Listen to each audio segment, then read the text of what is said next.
Al punto número 2, pregunta del diputado del Grupo Parlamentario Ciudadanos, don Luis Armando Fernández Bartolomé, al Consejo de Gobierno. Señor Fernández Bartolomé, tiene la palabra. Gracias, señor presidente. Señora consejera, ¿cuáles son las políticas que tiene programado desarrollar el Gobierno del Principado de Asturias en el 2018 para contribuir a aumentar la tasa de empleo en personas con discapacidades a causa de una enfermedad mental? Gracias. Señora consejera, tiene la palabra. Muy buenos días, diputado.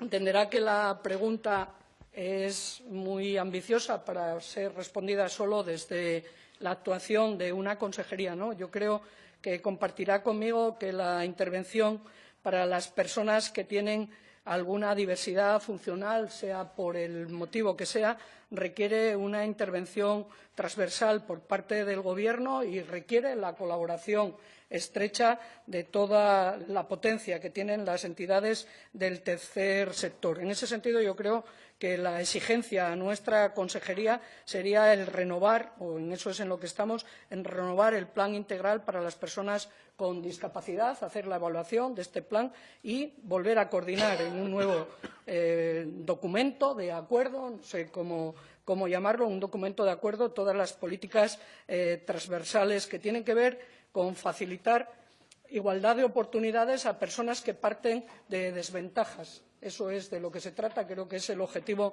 más loable que podemos tener como sociedad. Yo, por ejemplo, cuando hablo de cohesión social, hablo exactamente de esto, lograr una sociedad donde, sin necesidad de tener exactamente las mismas condiciones de partida, todos podamos desarrollar nuestros proyectos de vida. En ese sentido, es evidente que el abordar la discapacidad tiene que ver con el trabajo, tiene que ver con la vivienda, tiene que ver con la formación, tiene que ver con la atención, tiene que ver con el tiempo libre.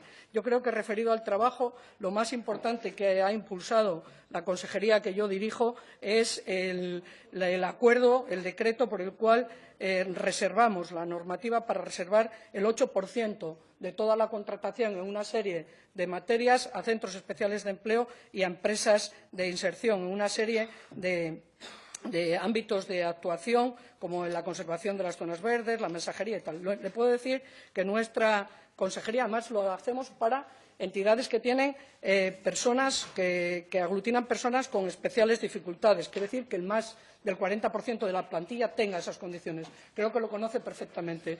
Nuestra consejería hemos reservado, tanto de la consejería como del ERA como de Bipasa, para centros especiales de empleo y para empresas de inserción, 2 millones de euros para su contratación, que son de los 54 contratos que hemos licitado, hemos reservado 10, el 18,5%. Y creo que también desde la consejería tenemos dos instrumentos fundamentales para apoyar el empleo de las personas con discapacidad y también su forma de vida. Uno es FAEDIS, la Fundación FAEDIS. Tengo todos los datos, pero las memorias están a su disposición para ver cómo, año por año, tenemos a las personas organizadas, tanto en nuestra bolsa de empleo como en todos los datos que podemos dar de contratación a las personas con problemas de salud mental. Le podría decir que en el año 2017 fueron 31 empleos los que se promovieron, la mayoría temporales, como el resto de ámbitos de la contratación. Nuevos usuarios 222, con discapacidad mental 41, pero bueno, creo que es mejor, están las memorias a disposición. Y luego, por otra parte, FASAD. Yo creo que FASAD, con la red de pisos en colaboración con la Consejería de Sanidad, también es nuestra aportación fundamental, pequeña aportación, a todo lo que tiene que ver con resolver los problemas de las personas que sufren enfermedad mental. Gracias, señora consejera. Señor Fernández Bartolomé, tiene la palabra. Gracias. Mire, esta pregunta se la hice al Consejo de Gobierno porque hay situaciones que, a juicio de nuestro grupo, requieren, efectivamente, como usted lo dijo, porque son transversales, requieren políticas integrales. Y muchas veces el que la Administración y el Gobierno esté dividido en compartimentos estancos impide esto. Yo la problemática que le quiero presentar es la siguiente. Mire, hay que discriminar entre discapacidades en el sentido de que hay que dar a cada uno lo que necesita. Seguramente hace 30 o 40 años, en una sociedad en donde lo físico primaba sobre el conocimiento, pues entonces determinado tipo de discapacidades o tratar igual de determinado tipo de discapacidades, pues tenía un cierto sentido. Pero dentro de las discapacidades, hoy en día, las discapacidades psíquicas son una problemática muy importante desde un punto de vista del empleo. El empleo machaca, o mejor dicho, el desempleo, la falta de empleo, no solamente es un problema económico, es un problema que machaca la autoestima de las personas que lo sufren.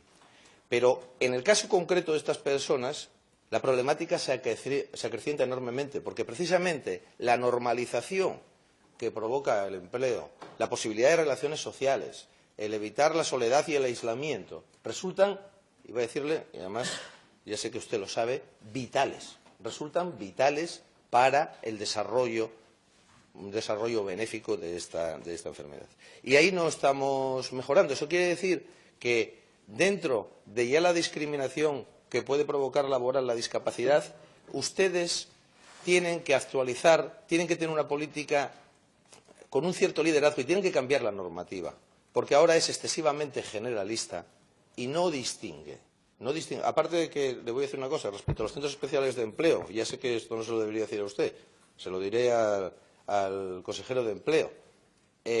Hay un cierto fraude y luego hay una manera, digamos, de repartir las subvenciones y el dinero que a nuestro juicio exige una cierta evaluación. Aparte de este tema, lo que le quiero decir es que la discapacidad psíquica y en concreto con el estigma que provoca la salud mental debe ser una prioridad, pero una prioridad muy importante y además ahí están los datos. Los datos dentro del nivel de empleabilidad, en fin, lo mismo que usted me decía, yo no le voy a aburrir, pero en fin, son datos oficiales. Respecto a la empleabilidad de personas que tienen una discapacidad psíquica y en concreto es que la tasa de empleabilidad en personas con problemas de salud mental ha disminuido en España. O sea que vamos a peor.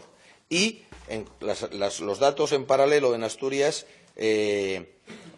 manifiestan exactamente lo mismo. No solamente ya que las asociaciones de padres de estos enfermos y las propias asociaciones de enfermos es la reclamación más importante. El trabajo normaliza y usted citó algunos centros especiales de empleo, efectivamente, que no pueden ser tratados igual que otros. Por ejemplo, y luego otro grupo de la Cámara lo va a proponer o va a preguntar al consejero de empleo, en el caso podemos poner de empresas como pueda ser APTA, tienen que tener una discriminación positiva, precisamente por el tipo de discapacitados que hay y por el grado de profundidad de la discapacidad. Por lo tanto, yo lo que les pido es un esfuerzo para actualizar la normativa y tener políticas prioritarias al respecto. Y nosotros consideramos que los datos lo que van diciendo, bueno, los datos son malísimos. O sea, los datos de empleabilidad entre discapacitados psíquicos, digamos, de un grado profundo y enfermos mentales con trastornos graves son malísimos.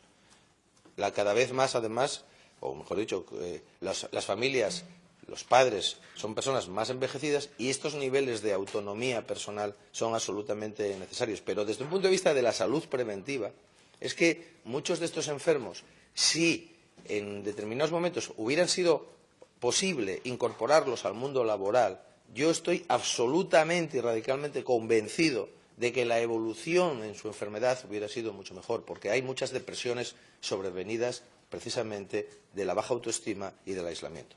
Por lo tanto, les pido, desde mi grupo les pedimos encarecidamente que revisen ustedes la actual normativa, que den a cada uno lo que necesita y que apoyen instituciones como, por ejemplo, APTA, que si no existieran una iniciativa de padres, que uno conoció desde su fundación, que si no existieran habría que inventarlas. Todo el mundo tiene derecho a un trabajo, pero desde luego del colectivo en el que estamos hablando, y más en una sociedad del conocimiento, aquí la prioridad debería, por parte de los poderes públicos, debería ser absoluta, radical, o sea, sin ningún atisbo de duda. Gracias. Gracias, señor Fernández Bartolomé. Señora consejera, tiene la palabra. Sí, pienso que comparto todo lo que usted ha dicho. Desde luego, a ACTA también le hemos dedicado y le vamos a seguir dedicando un esfuerzo por resolver toda la situación. Yo le digo, esta norma que aprobó el Gobierno en el año 16, en febrero del 16, tiene una especialización. dice que el 40% de la plantilla, no con cualquier centro especial de empleo, sino que el 40% de la plantilla ha de estar compuesta por personas con mayores dificultades. Y cuando vas a cómo se explica las personas con mayores dificultades, dice exactamente las personas con parálisis cerebral, las personas con enfermedad mental o las personas con discapacidad intelectual con un grado de discapacidad de más del 33%. Sin embargo, si vas a lo físico es por encima del 65%, porque todos conocemos las distintas realidades de los centros especiales de empleo. Muy importante las empresas de inserción, que siempre queda un poco más a la orilla, pero creo que es fundamental. Bueno, hoy recogen los periódicos el homenaje que se hizo ayer a Javier Montejo, el coordinador del área de salud mental de Avilés, a lo largo de muchos años, que hicimos experiencias que siguen funcionando, bien importantes, en colaboración con entidades. Por eso en la primera intervención le dije lo importante de la colaboración con las entidades. Tampoco pase desapercibido la acción de FAEDIS.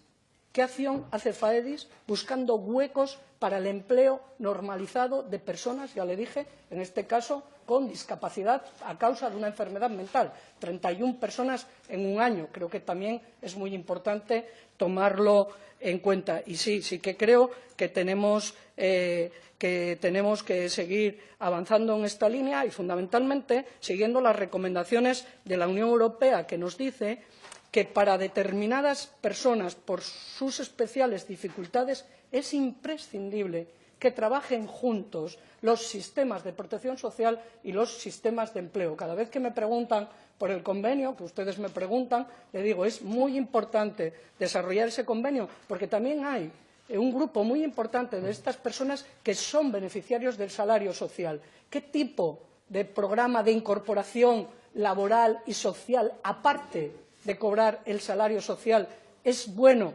realizar con estas personas? Evidentemente, desde la sola acción de la Administración no llegaríamos.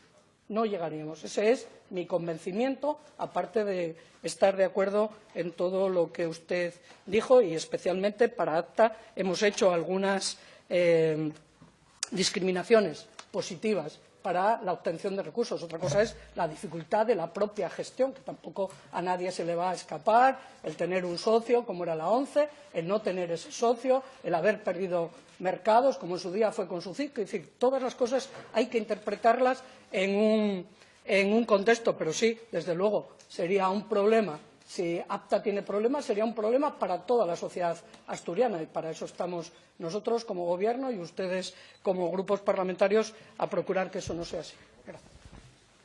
Gracias, señora consejera.